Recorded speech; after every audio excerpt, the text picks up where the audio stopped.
नमस्कार, मेरे चैनल में आपका एक बार फिर स्वागत।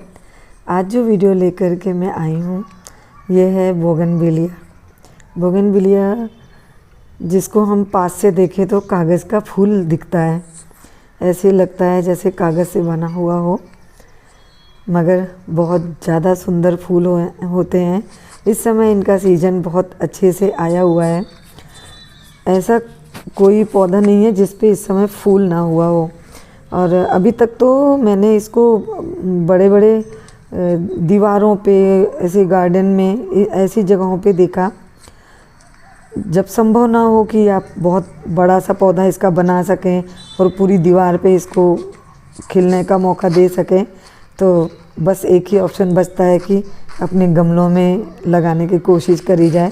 तो वो एक कोशिश मेरी अपने गमलों में जो हुई, और इस फूल को पहली बार मैंने कहाँ इस तरह से देखा कि मैं इसको अपने गार्डन में लगाए बिना नहीं रह सकी।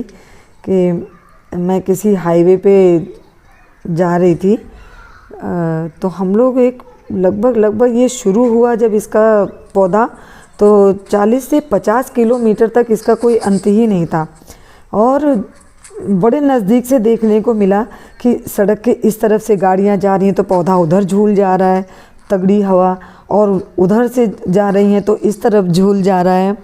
यही इसकी स्टोरी चल रही थी। 50 किलोमीटर तक इससे ज़्यादा मैं इस पौधे को देखती चली आई। उसके बावजूद ये खिला हुआ था। तो कहीं एक जगह रुकने का मौका मिला, देखा कि इतना प्रदूषण कि इसके पत्ते पूरे काले पड़ गए थे। मैं देख के हैरान हो गई कि इतनी कठिनाई में भी इस तरह से मुस्कुराने वाला ये पौधा। ऐसी सबक सिखा गया मुझे कि मैंने कैसे किस भावना में इस पौधे के साथ में चली आई। वही मैं शेयर करना चाहती हूँ कि फूल तो इतने आकर्षक थे ही, और साथ में ये कितना कठिनाई वाला जीवन जी रहे थे, जिसमें ये लगा कि आप लोगों से शेयर करूं कि मैं उस दिन क्या सीख के आई। और मैं इस पौधे को अपने गार्डन में जगह दी। एक एक पौधा मैं पहले 3 रंगों का ले आई, जिससे फिर मैंने अपने वही तरीके से इसको बनाना शुरू किया। कि जब फरवरी का महीना आया, ये देख सकते हैं आप कि कितना बड़ा गुच्छा एक 8 इंच के गमले में है। ये मेरा 8 ही इंच के गमले में भरपूर फूल।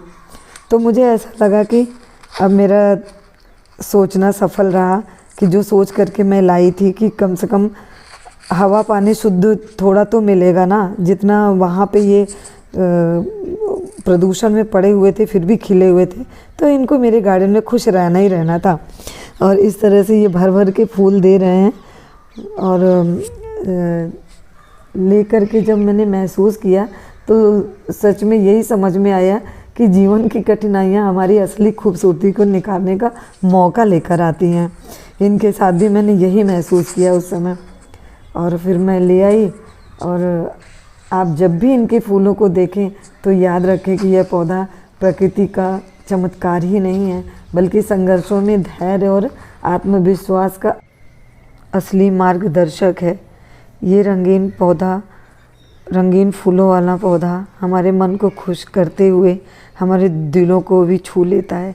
जैसे यह पौधा अपनी जड़ों से निकलकर ये ठान लेता है कि जहाँ भी रहूँगा, जिस परिस्थिति में भी रहूँगा, चाहे जितनी मुसीबतें हो, खिल कर ही रहूँगा। यही तो हमारे जीवन का भी सच है। कभी भी किसी रुकावट को हम अपनी मंजिल की राह में बाधा नहीं बनने देते। तो फरवरी के महीने में इसको लगाना सबसे अच्छा होता है।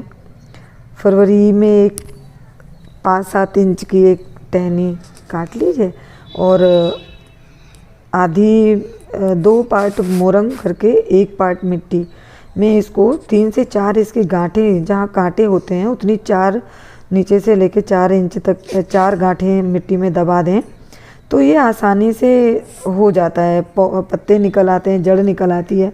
अगर आप चाहें तो रूटिंग हार्मोन्स वगैरह भी यूज़ कर सकते हैं। मैं नहीं करती हूँ, मैं 6-7 टहनियाँ गाड़ देती हूँ, जिससे मेरी 4-5 तो हो ही जाती हैं। तो इस तरह से मैं इनको बना लेती हूँ। इसी तरह तैयार करते करते मेरे जितने रंग थे उनके काफ़ी सारे पौधे तैयार हो गए। करूँगी तो मेरी कोशिश रहेगी कि मैं अपने एक वीडियो के माध्यम से आप तक वो भी ये जानकारी पहुंचाऊं कि किस तरह से मैं इनकी जड़ों को काटती हूँ, कैसे मैं इनको एक गमले में कम से कम 10 से 15 सालों से समेटे हुए हूँ। तो ये बहुत ज़रूरी रहेगा मुझे बताना। और अभी के लिए बस इतना ही। वीडियो के अंत तक बने रहने के लिए बहुत बहुत धन्यवाद, बहुत बहुत आभार।